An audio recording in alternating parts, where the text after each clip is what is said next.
Well, hey everybody, this is Pastor Jennifer, and we are so honored that you have chosen to spend some time with us today in the break room. And I'm honored to have Miss Mauda Monger here with us, COO of My Brother's Keeper. Welcome to the break room. Thank you so much for the invite. I'm excited for us to sit and have this conversation today. Absolutely. Yeah, there's so much information that people need to receive. So many things people are dealing with in their everyday lives. And so the Bible says, my people perish for a lack of knowledge. So many times people are dying, suffering, going through things unnecessarily just because of the things they do not know. Absolutely. And so we try to connect people to resources and resources to people. So I'm grateful to have you in the break room today. Absolutely. Yeah. Absolutely. I'm excited. Absolutely. So tell us just a little bit about yourself. I know that you have several doctoral degrees, one from the Jackson State University. Absolutely.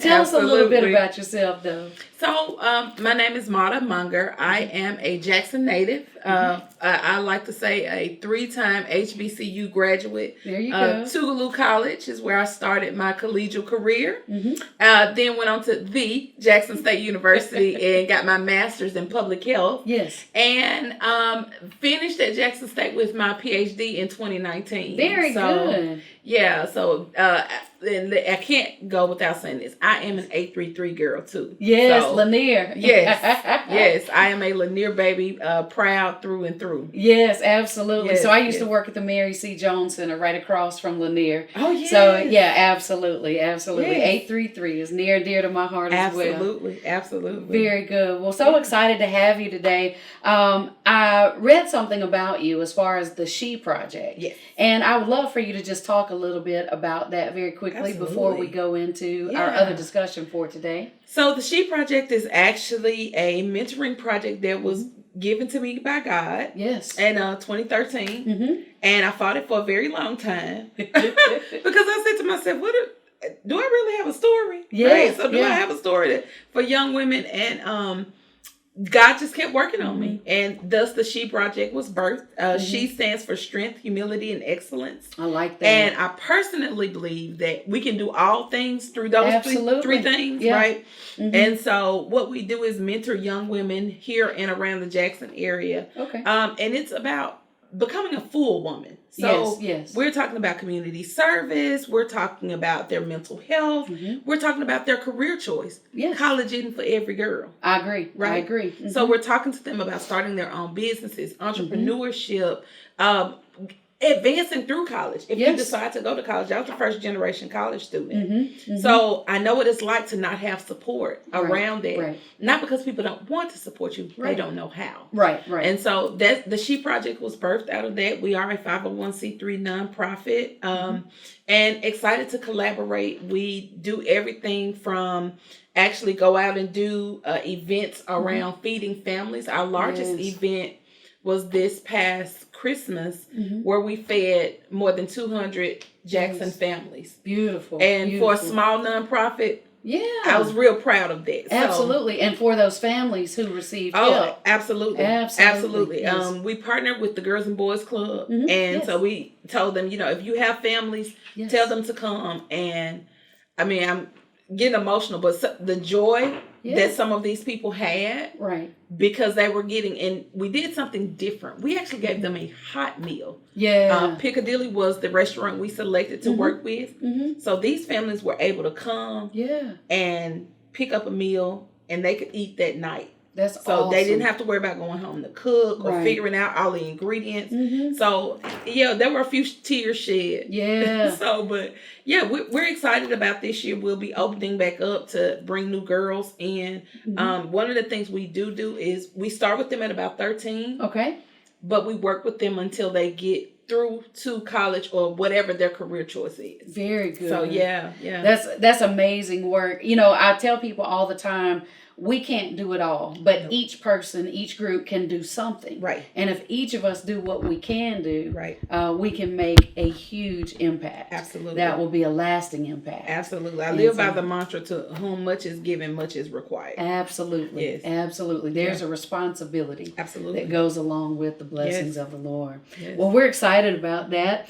We brought you in here today to talk about your work with HIV and the stigma that sometimes surrounds that. Yes.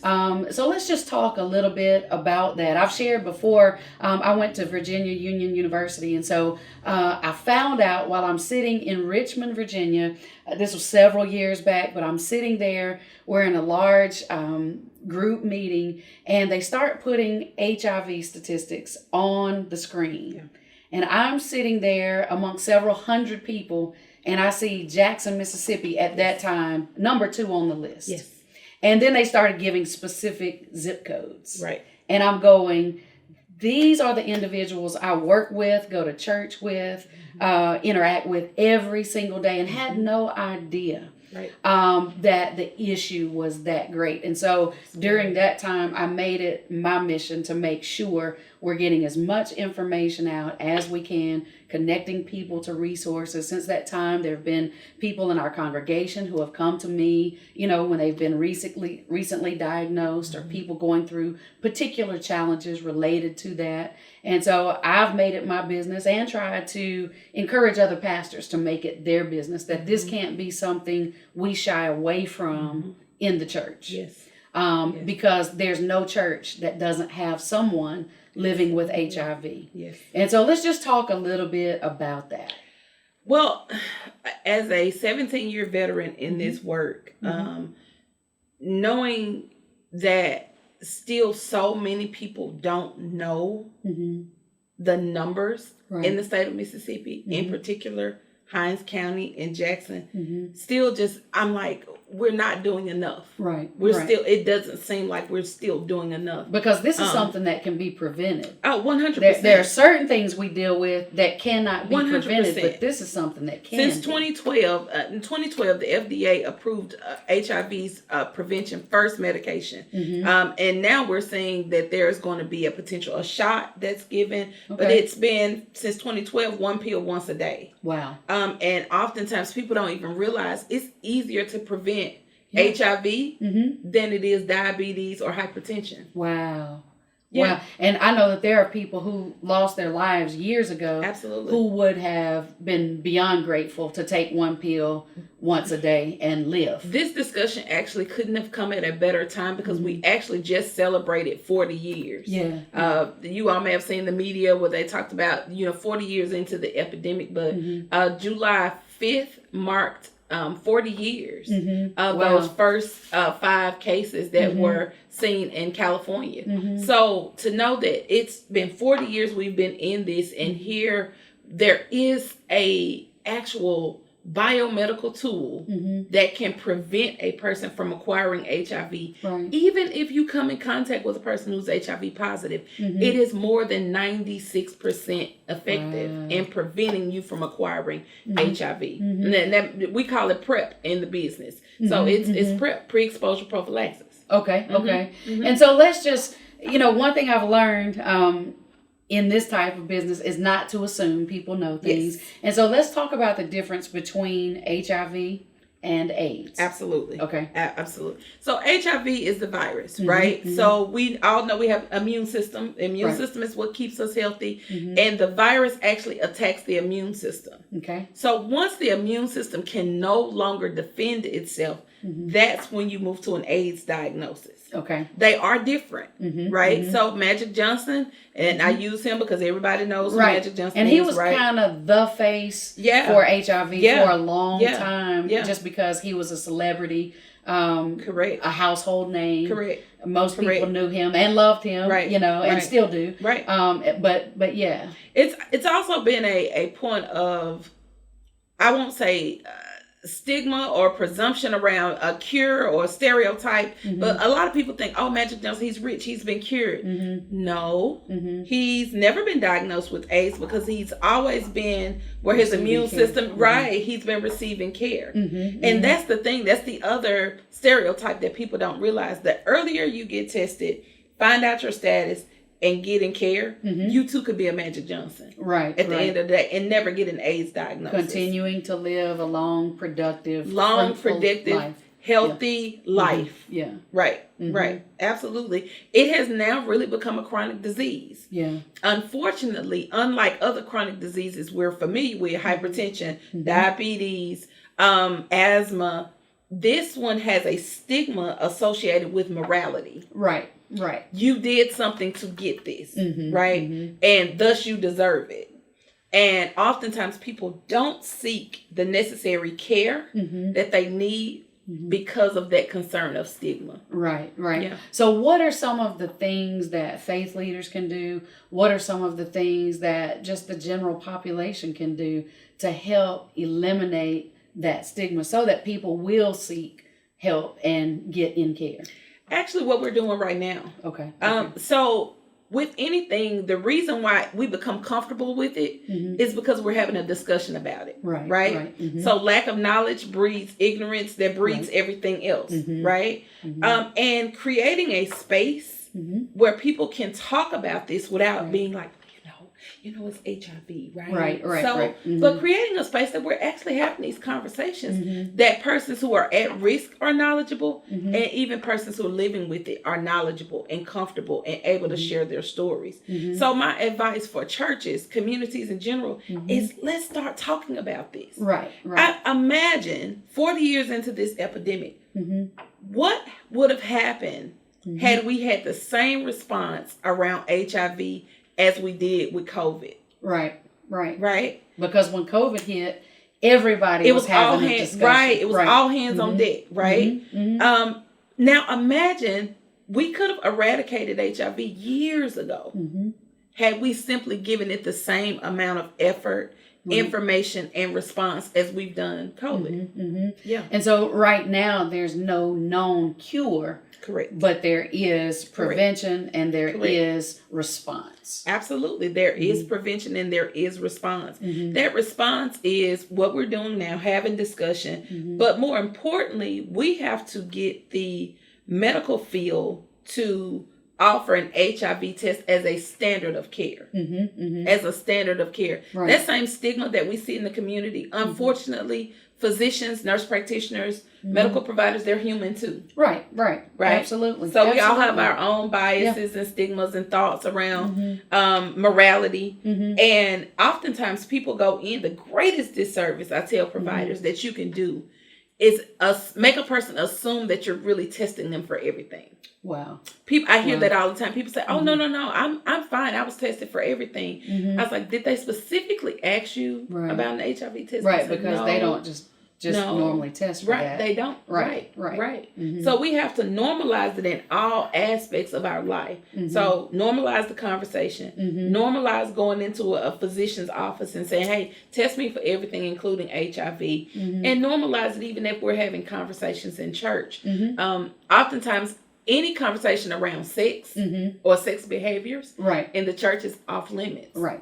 But we all got here because somebody had sex, right? Absolutely. Look, you know, it makes me think of one time Steve Harvey was hosting a Christian award show. Yeah. And he said something about Yolanda Adams looking sexy in a dress. Yeah. And a lot of people from the audience gave, kind of an immediate pushback. Yeah. And Steve Harvey said, "Wait a minute now." He said, "Y'all are not going to make me feel bad." He said, "Because if he couldn't say that Yolanda Adams looked sexy," he said, "how did all these other little Christians get here?" And so, it really is the truth. You can't shy away from the conversations because obviously people are being born every second of every day. Exactly. So, Yeah. If we aren't going to have the conversation, then the least we can do is let people know that regardless of whatever is going on, you're going to be loved. Right. And you're going to be welcomed. Right. So, let's build into that. Absolutely. Yeah. And that's one thing that I've tried to do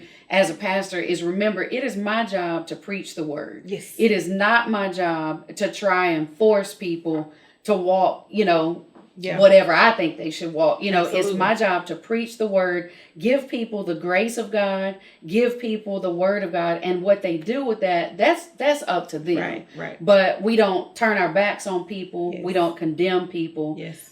We don't push people away from the love of God. Right. Because truth be known, if it were not for the love of God and the grace of God, none of us would have a foot to stand on. Absolutely. And so, for me as a pastor, I've tried to hold true to loving everybody. And that's the message we all have to lead with, right? That none of us are perfect, right? No, absolutely not. If our number was called right now and our list, I mean, you know. Everybody's got something. We all have something. Absolutely. We all have something, right? All have sinned and come short of the glory of God, Romans 3:23. Absolutely. But I'm grateful for the love of God. Yes. Grateful for the blood of Jesus. Yes. His absolutely. Mercy and His grace. Yes, absolutely. So as we're talking about how the faith-based community can better support, number one, pushing people to get tested. I know one of the things we do here at Jackson Revival Center, we invite My Brother's Keeper. We've worked with other organizations as well to come in and do free testing.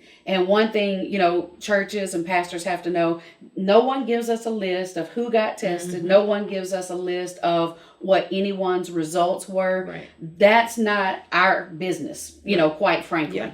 Yeah. That is between the person and, the testing agency. That if someone tested positive, they immediately get them connected to resources and get them in care. Absolutely. But for us, it takes nothing from us as a church to make that opportunity available. When we're having large events or a large number of people, that's kind of something we include because we know the numbers, just like we provide testing for cholesterol, for sugar, for blood pressure. We do that on a regular basis as well. Absolutely. And so that's one of the things we've done is just include that as something that is normal. We can tell people not to have sex before marriage all day long, but people are doing that. Right. There are people who are married who, one or the other has stepped out. Yes. And unfortunately, they bring it into that relationship. So you can't act like it doesn't exist in the church because it does. And since it does, then we need to be a place of support for people. And I applaud you all for being one of the leaders in those efforts. Creating a health ministry really means creating a health ministry. Absolutely. Right? Yeah. And addressing the whole health. Absolutely. And so oftentimes health ministries in many churches, they don't address issues like HIV. Right. But if you're going to really treat the whole person, and again, if we're going to remove the stigma and we're going to normalize it, let's start in the body and normalizing it in the body. Right. And then that then pours into the community. Yeah. I would say that one of the greatest things that a church can do is allow your parishioners to see leadership even getting tested. Right. So your health minister, your music minister, the minister of the church, the pastor, lead pastors. Absolutely. You all go in and get tested, whether you believe you need it or not. Yeah. Right. But that shows this sense of, I really do believe everybody should get tested regardless. Right. Absolutely. Let's make this a part of your annual doctor's visit. Just making sure. Right. Absolutely. So, yeah. Absolutely. It's just like we've tried to remove the stigma that sometimes goes along with receiving mental health treatment. Yes. Everything can't be fixed with a scripture. Exactly. And the thing is, people need to be free to treat the whole person. Right. Sometimes people have things going on with them that are chemical imbalances. Absolutely. Things that are traumas that have gone untreated. People have gone through things and they didn't know who they could talk to. Right. And so sometimes people need more than a scripture. I believe the word of God no questions asked, hands down. I believe the word of God, but I also believe sometimes people need to sit down and have somebody hear them out, listen to what they have to say, and really figure out what's going on with that person. A number of people don't realize in the field we call them social determinants of health. Mm-hmm. So where you live, the amount of money you make, your level of education, your mental health, all of those actually impact your likelihood of acquiring HIV. Right? Right. So if we're not addressing the whole person, so if we're not addressing issues around mental health, then we actually may be part of what's lending to that person potentially acquiring HIV. That's not a discussion we have often. Right? So if we're stigmatizing one behavior and not another, or stigmatizing one behavior more than another, then we have to we're not looking at the entire person. Right. We're not looking at everything that person is encountering. And life can be tough. And I think COVID has been the great leveler for everybody. Right. Everybody was locked in, right? Absolutely. Everybody was isolated. Everybody couldn't find Lysol. Right. So there were so many things that I think showed us as a community we're more alike than we are different. That's right. Right? Absolutely. And I tell people when we start to talk about HIV, when I'm doing a training or something, I ask 3 questions. I ask how many parents I have in the room, and hands go up. And I ask people how many people have had sex at least once in their lifetime, and people hands go up. And I ask how many people have had unprotected sex at least once in their lifetime. Hands go up. You've already answered that you're a parent. So unless you adopted a child, right? Well, by the time it's over, everybody's hands is up. And I was like, so why didn't you get HIV? And people are like, oh, wow. Yeah. Like, because what the next person has done is no different than what you've done. That's right. Right? And then the other concern for me is that we know statistically children are having sex. Oh, absolutely. Earlier and earlier. Absolutely. So the next thing is, what are we doing to inform our children? And putting things in place as far as prevention for them as well.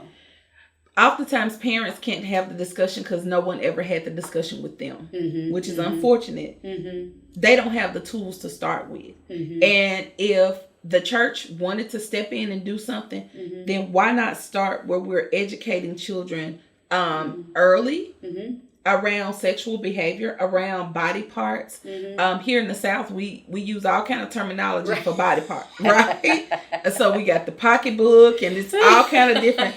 But if we start by educating our children early about their bodies, you have young ladies who come on their cycle and have no idea what it is. That's right, because no conversation has been had. Right. So if a parent is not having those conversations, they're certainly not having a conversation about STDs, HIV, what your risk is, how do you reduce your risk. If you got a 15-year-old young man, you should be having a conversation around how to use a condom properly. Absolutely.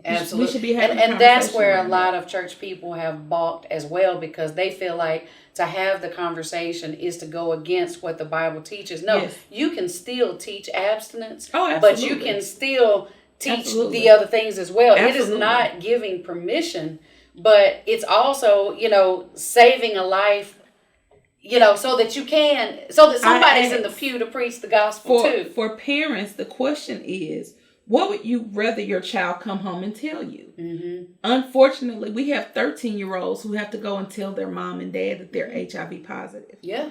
Now, how we could have prevented that by giving that child the knowledge, and that child coming on and say, Mom, or Dad, I had sex, but I used the condom and I used it the right way. Or better yet, Mom and Dad, I'm thinking about having sex. What should I do, or what should I not do, or why shouldn't you have sex? I teach my girls, the girls in the She Project, I teach them sex is a physical thing, right?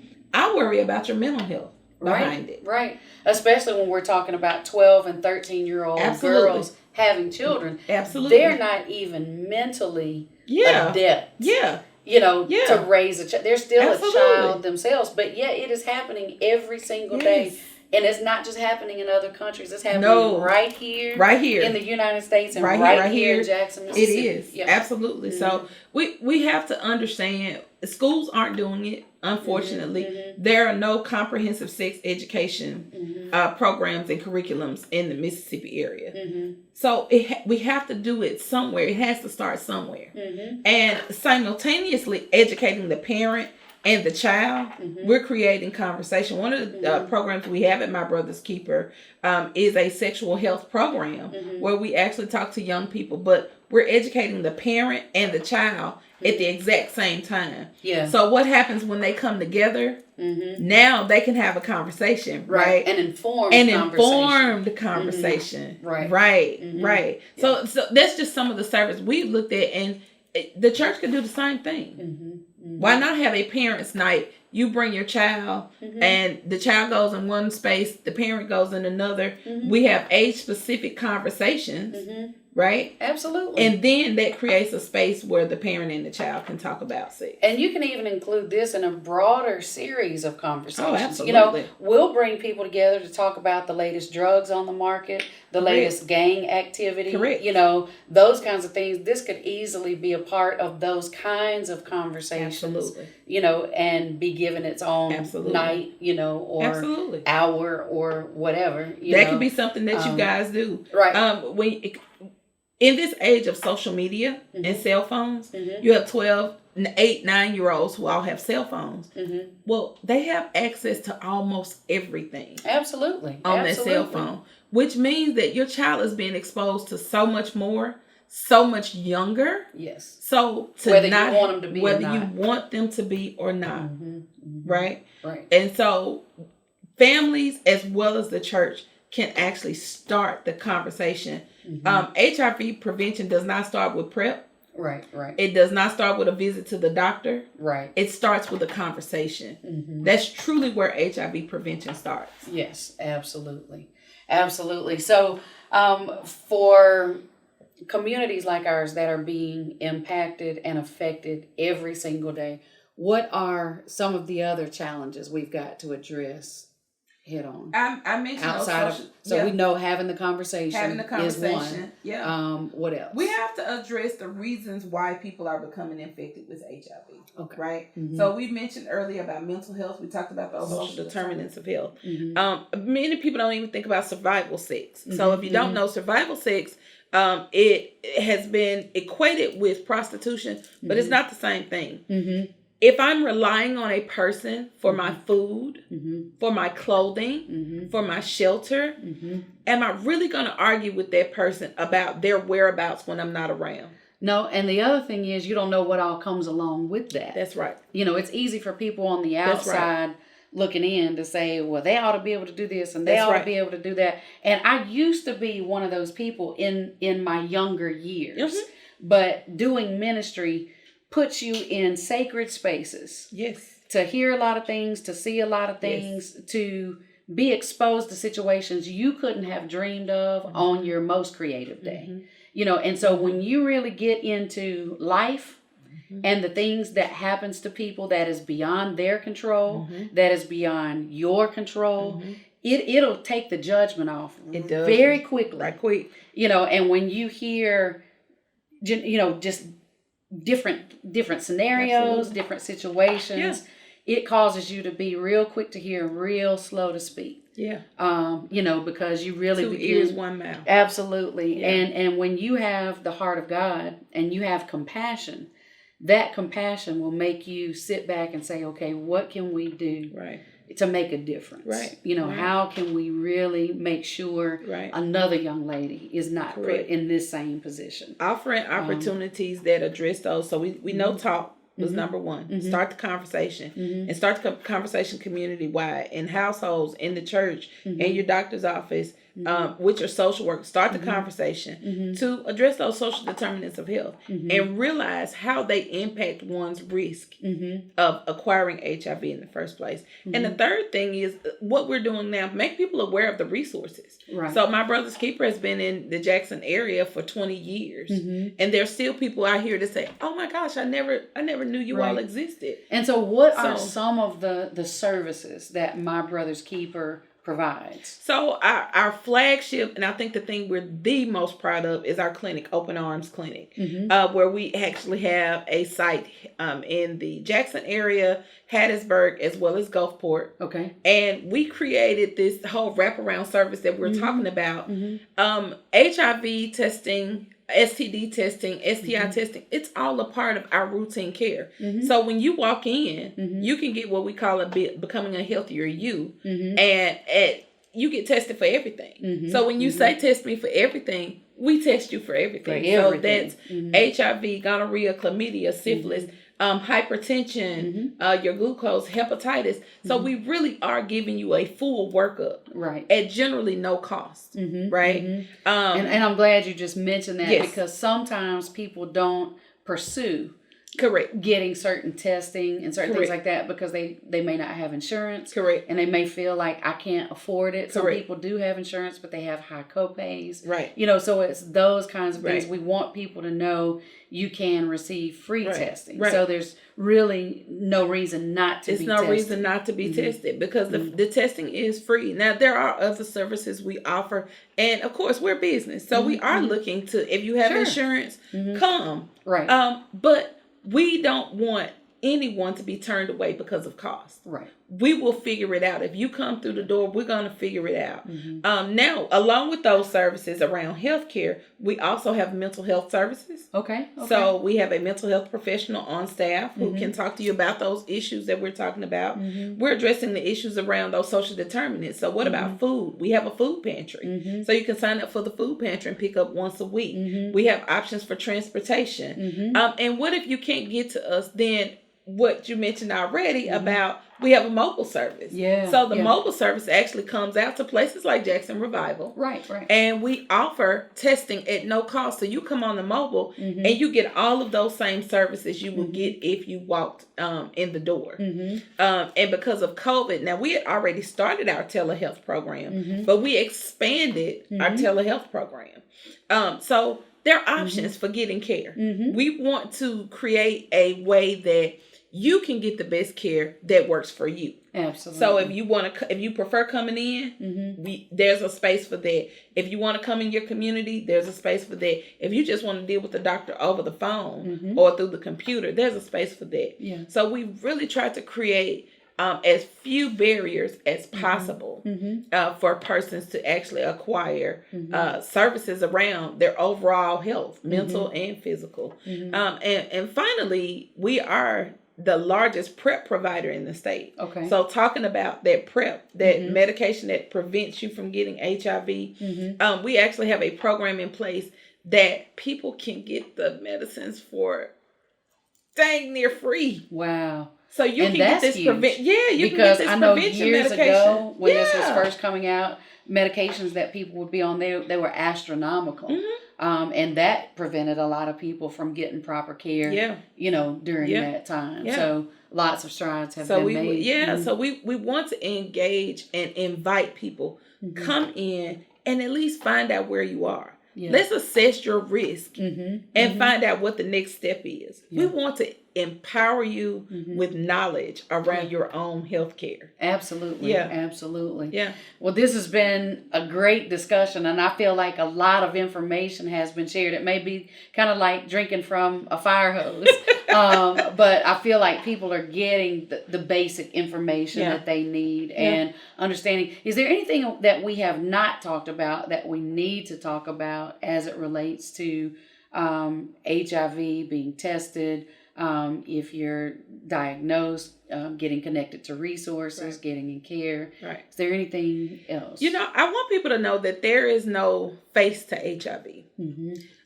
You can't look at someone and tell whether they have HIV or whether they have AIDS. But more importantly, it's not a death sentence. The death sentence is not getting into care. That's the death sentence. Being diagnosed with HIV or even an AIDS diagnosis, it's not a death sentence.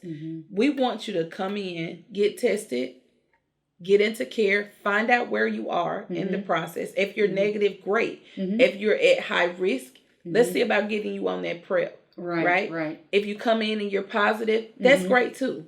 Because that means that we now know what to do and we know the next steps. Right. To save your life. And to save the life of the people around you. So it doesn't have a look. There's no face to it. But more importantly, it's not a death sentence. Yes. So black, white, male, female, black, white, gay, straight, whatever. Right. Yeah. It's not a gay disease. It's not, a black gay male disease. It's not a white gay male disease. It is a human disease. Right. And if we've learned nothing from COVID, there is no respect of persons. No. There's no respect of persons. Yeah. And what demographic is being most affected right now? I know every demographic is being affected, but I know from time to time it'll switch. I know at one point it was among heterosexual women. Yes, heterosexual black women. Yeah. And right now in the state of Mississippi, just to throw out a few stats, of the 11,000 plus people who are living with HIV in the state of Mississippi, we are annually diagnosing about 450 new infections each year. Wow. So diagnosing that many people each year, those are huge numbers. Now, what's worse is African Americans make up about 37% of the population in the entire state of Mississippi, but they are more than 75% of the new cases of HIV. Wow. So this is really heavily impacting the African American community. And if we drill down a little bit further, we're seeing it more apparently in black gay men. Okay. So men who are same gender loving men don't necessarily want to use the term gay because it's how a person identifies. But if you are a same gender loving male of color, then you're at higher risk for acquiring HIV. And it's just a point of clarity. It's not about that black gay men or black women are doing anything different from any other group. Right. It is really about, when you talked earlier about those zip codes, we have sex in our own communities. So if the only people I'm sleeping with are the people in my community, that actually increases my chances of acquiring HIV. Right. So nothing crazy or wild is necessarily going on. People are just having sex with people that they know who are in their community. Right. And it's not a poor person's disease. No. It's not a rich person's disease. No. It affects across socioeconomic backgrounds. Absolutely. It does. I mean, you think about it. People don't talk much about it, but Charlie Sheen was diagnosed with HIV, and it was kind of weird because as a black male, Magic Johnson became the poster child. Right. But when Charlie Sheen came out, people talked about it for a few minutes, but no one speaks about it anymore. Right. I think part of that is because I think Magic Johnson took on the idea of knowing that for his own community, he needed to be a face of saying, you can beat this, you can live a healthy life with this. Whereas, Charlie was able to say, I am, and kind of disappeared in the shadows. But we need to make sure that we tell people that it's not about your sexual orientation or your gender identity. It is really about being knowledgeable about your risk in the first place. Right. Yeah, absolutely. I've told a story several times before about an elderly person. Oh yeah. That I know that acquired it as an elderly person. Oh yeah.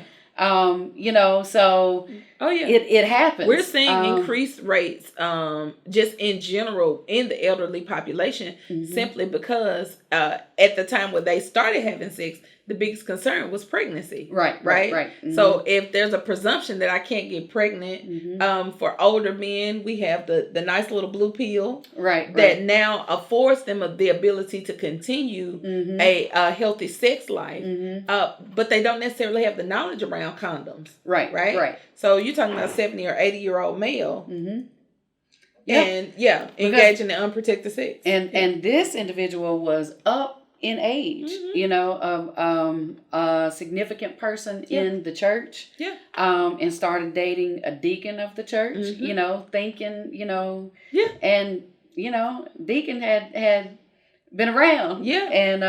So, it's unfortunate, but the other thing people sometimes fail to realize is sometimes when you have elderly people in nursing homes, they are cohabitating in nursing homes. They are. they have outside visitors coming in, right? And so, and even people who are incarcerated have people coming to visit. Yep. Things are happening there. So it happens more than people realize. Absolutely, it does. It does. Absolutely. Yeah. Well, I appreciate you coming to share this information today. We're going to put all the information up on the screen. So if you need more information, if you need to get connected to resources, if you think you need to be in care, maybe you've been in care and got out of care, we want to provide all of that information so that you can get connected to where you need to get connected to. Yes. And make sure that you don't lose your life unnecessarily, right, or die premature death, right, especially when you don't have to. So, any other information you would like to share? I just want to invite people, if you haven't this year, go in and get you an HIV test. Go in and come over to Open Arms. Check us out. Get you a good checkup. You can have your sheet, your paper in your hand and say, hey, I really am all good. So I invite you all to come in, find out about our services. And if you want to get involved in this work, join us in this fight. Join us in this work against stigma around HIV. Have a conversation. Start the conversation with your family, with your friends. Ask some questions. We are a resource for this community, for the entire state of Mississippi. So we want to invite you to come in. We have some events coming up with Jackson Revival. Absolutely. And if you're not necessarily comfortable coming in the clinic right now, another event in October, come to Jackson Revival. Get yourself tested, get yourself checked out, and walk away with a clean bill of health. Absolutely. Yeah. Absolutely. Well, listen, I pray you've been blessed by the information that has been shared on today. If you have, or if you know someone who needs this information, tag somebody in this post, share this with a friend, and listen, I want to thank you once again for sharing your time with us. And if you're being blessed, we're inviting you to meet us back next week, same time, same place. Until then, you already know it is my sincere prayer that God's absolute best would be yours in every area of your life. Y'all go make today a great day.